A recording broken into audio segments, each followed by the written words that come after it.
Hoje o Evangelho nos apresenta duas parábolas de Jesus que falam de uma virtude muito importante, a virtude da humildade. E a virtude da humildade foi a única virtude na qual Jesus se colocou a si mesmo como exemplo. Ele não falou, aprendei de mim a fazer milagres, aprendei de mim a pregar com parábolas muito boas, aprendei de mim, não sei. Mas ele sim falou, aprendei de mim, que sou manso e humilde de coração. É uma das virtudes, eu diria, mais divinas. E é muito importante, nós nos aproximamos a esta parábola e a primeira coisa que a gente pensa é isto Jesus parece que está falando por conveniência, senta lá ao final para que o dono te traga diante de todos os convidados ao primeiro lugar. Não é um pouco utilitarista isto? Não, Jesus não é isso que está falando. O que Jesus quer dizer é que incluso os homens gostam da humildade. Você quer ter amigos, você quer ter muitas amizades, levar bem com todo mundo. Então, a virtude da humildade é a que mais ajuda. De fato, o livro mais vendido no século XX, não sei se foi o mais vendido, mas um grande best-seller que vocês talvez conheceram, se chamava Como Fazer Amigos e Influir sobre as Pessoas. Vocês conheceram, né? De Dale Carnegie. Então, todo mundo quer fazer amigos, mas para isso, o mais importante é esta virtude da humildade. E que é a humildade? Essa é a pergunta. Como vivemos e que significa exatamente ser humilde? Eu vou começar falando o que ela não é, o que não é a humildade. A humildade, em primeiro lugar, não é ser pequeno. Ser pequeno. Ou seja, eu não vou estudar nada, eu não vou fazer nada, eu fico aqui num cantinho, não? Fico lá na entrada da igreja, não? Ai, que ninguém me veja. Não, obviamente que isso não se trata da humildade. Incluso São Paulo chega a dizer, revistam-se da humildade. O que significa revestir-se? Que não é que eu sou pequeno, eu posso ter muitos dons que Deus me deu. E isso é válido. Não se trata disso. É uma atitude. Quando São Paulo diz revistam-se da humildade, significa adoptem uma atitude humilde. Também diz São Paulo, considerai os outros como superiores. Não está falando, vocês têm que ser inferiores a todo mundo. Não, ele está considerai os outros como superiores. Ou seja, aprender a admirar as qualidades dos outros, os dons que Deus deu às outras pessoas, olhar as coisas boas, não as ruins. É isso que São Paulo fala. Portanto, humildade não é ser pequeno, não. Também humildade não é sentir-se pequeno. Isso também não. Sentir-se pequeno seria, eu tenho muitas coisas, mas eu não valgo nada. Eu não servo, eu fico aqui em um cantinho de novo. Não, não é sentir-se pequeno também, não. Santa Teresa de Ávila dizia, a humildade é a verdade. O que você é, o que você tem, é para colocá-lo à disposição dos outros, da comunidade, para ajudar a outras pessoas. Os dons e a nossa vida em geral não é para nós. A nossa vida é um dom para as outras pessoas. Portanto, a humildade é a verdade, não é sentir-se. Isso seria um problema de autoestima. Hoje o psicólogo chama desse jeito, não? Um problema de autoestima. Não, humildade não é ter problemas de autoestima.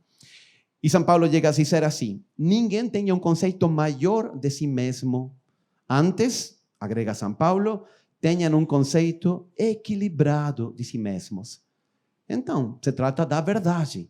O que eu tenho, o que eu sou, o que eu aprendi, eu coloco à disposição dos outros. Então, em que consiste a humildade?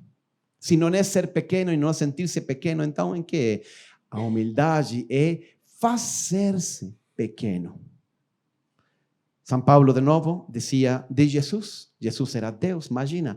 Ele disse, Jesus na carta aos Filipenses, Jesus, embora sendo Deus, não considerou que ser igual a Deus era algo que devia apegar-se. Em troca, ele esvaziou-se de si mesmo, vindo a ser servo, tornando-se semelhante aos homens. Isso é a humildade. Deus Todo-Poderoso, ele deixa tudo isso e ele se faz pequeno.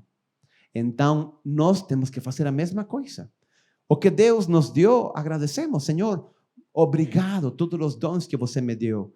Mas nós não não nos gabamos disso, nós não estamos aparentando, nem querendo que as pessoas nos elogiem constantemente por aquilo.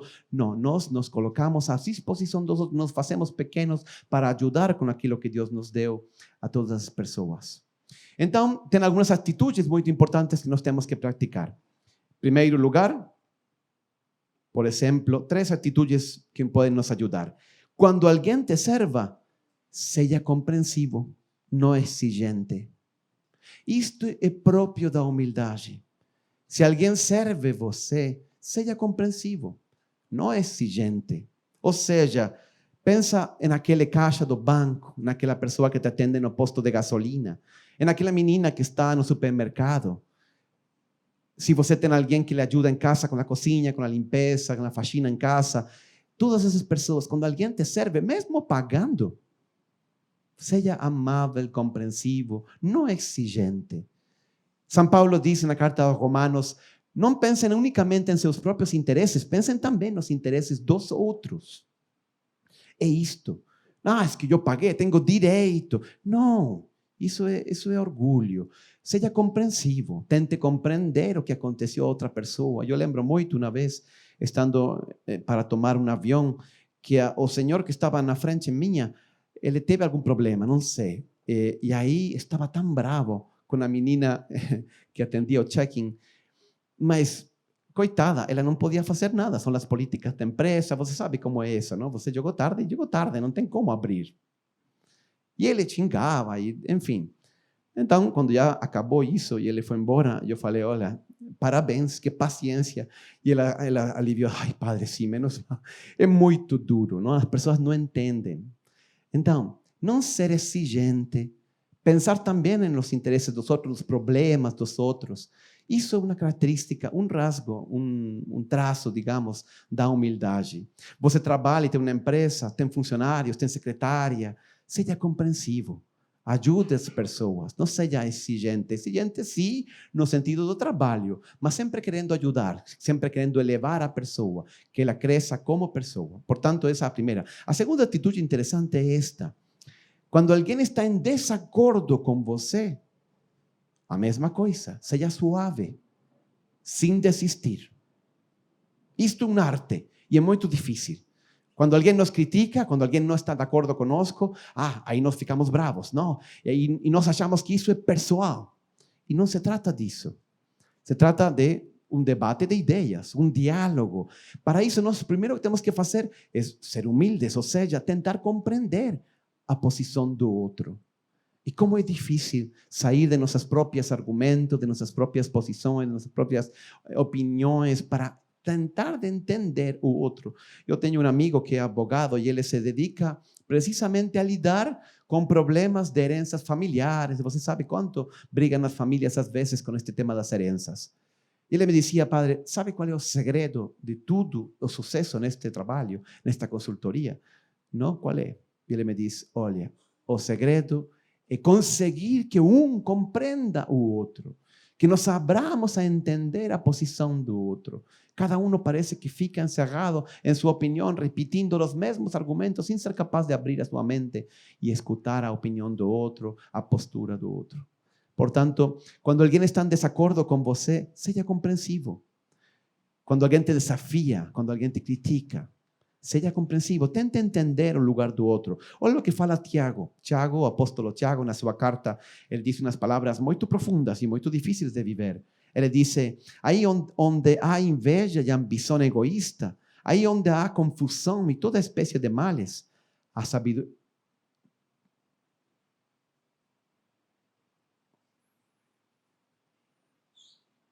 A sabedoria que vem do alto, acho que faltou uma parte aí, a sabedoria que vem do alto é, antes que tudo, pura, pacífica, amável, compreensiva, cheia de misericórdia e bons frutos, imparcial e sincera.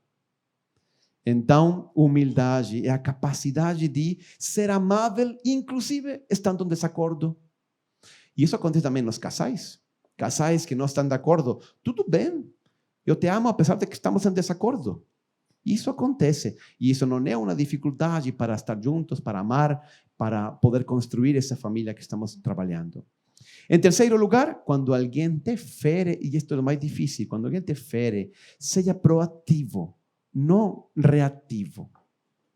Ou seja, não se deixe porque alguém te ofendeu, porque alguém te feriu, alguém me magoou. Não se deixar manipular as emoções e aí eu estouro, e eu respondo, eu sou reativo. Ou seja, eu imediatamente vou e devolvo a mesmo que eu recebi. Proativo significa tomar controle. Tomar o controle da situação e dessas paixões, não? Da ira, etc. E não responder com a mesma moeda. O que significa, senão, quando Jesus ensinava a dar a outra face? Dar outra face é precisamente isto, ser proativo, não reativo. Não é que eu vou estar entregando a face, depois esta, depois a outra, e toda a vida me vou deixar magoar. Não, não se trata disso. Se trata de ter o controle e não devolver do mesmo jeito. Não pagar o mal com o bem. Antes, como diz São Paulo de novo, vencer o mal com o bem, a força do bem. Aqui, Jesus, de novo, perdão, Tiago, ele diz uma frase também bonita. Sejam prontos para ouvir, tardios para falar e tardios para irar-se. Olha, de novo, aí vai. Sejam prontos para ouvir. Por eso, y dice depois, tardios para falar. Por eso Deus nos dio 2 ouvidos e uma boca. Prontos para ouvir, tardios para falar. E depois, tardios também para irar-se. Que não chegue à noite e eu me tenha a arrepentir. Olha, hoje realmente eu fiquei muito bravo. Às vezes temos dias difíceis, mas então, especialmente, temos que estar atentos. Essas são atitudes da humildade. Insisto na coisa importante, a humildade, Deus é um dom de Deus, mas nós podemos ser humildes mesmo sentindo, às vezes, a ira e ficar bravos, mas só por dentro. É interessante o seguinte, a palavra humildade vem do latim, humus, mas em grego não é aí, é uma outra raiz, se fala prasus, e isso significa poder, força. Então, para um grego, na etimologia grega, humildade significa a força sob controle. A imagem talvez seja a de um cavalo. Imagina um cavalo forte, não? E aí você domestica o cavalo e essa força ele sigue tendo. A mesma força que quando era selvagem, ele tem agora que está domesticado. Mas ele domina, ele controla essa força. Ele a coloca ao serviço de seu amo e alguns cavalos até dançam. Não? Incrível. Então, nós também. Nós temos essas paixões, nós temos esses, mas eu controlo. Por quê? Porque quero colocar-me ao serviço e fazer-me pequeno, ajudar a quem tem menos formação que eu. Eu ser realmente um dom de Deus para os outros. E nisso consiste a verdadeira humildade. E depois, sempre que Jesus fala de banquetes, etc., ele está pensando no reino dos céus. Jesus fala muitas parábolas de banquetes, de festa de casamento, etc. E sempre que ele usa essa imagem, ele tem na sua imaginação aquele banquete eterno no reino dos céus, aquele casamento de nossa alma com Deus. Então, pensa assim, quando Jesus fala, venha ocupar o último lugar, é porque Deus, no fundo, ele sempre está olhando para nós. O dono da festa que vai vir e vai falar, venga e pegar a nossa mão e colocar-nos no primeiro lugar, vai ser o nosso Senhor. É Ele que vai ver a humildade de nós saber nos colocar no nosso lugar e nos vai depois levar à primeira banca aí na festa. Ele, por isso fala Jesus, todo aquele que se humilha que se eleva será humilhado e todo aquele que se humilha será elevado, porque é Deus que gosta também, não apenas dos homens, é Deus que gosta da humildade. Então vamos pedir hoje a Nosso Senhor e a Santíssima Virgem que nos iluminem para poder ter essa força no coração de poder viver esta humildade, a única que Jesus se colocou como exemplo e talvez uma das mais importantes para abrir o coração de Deus e alcançar a graça da verdadeira santidade. Que assim seja.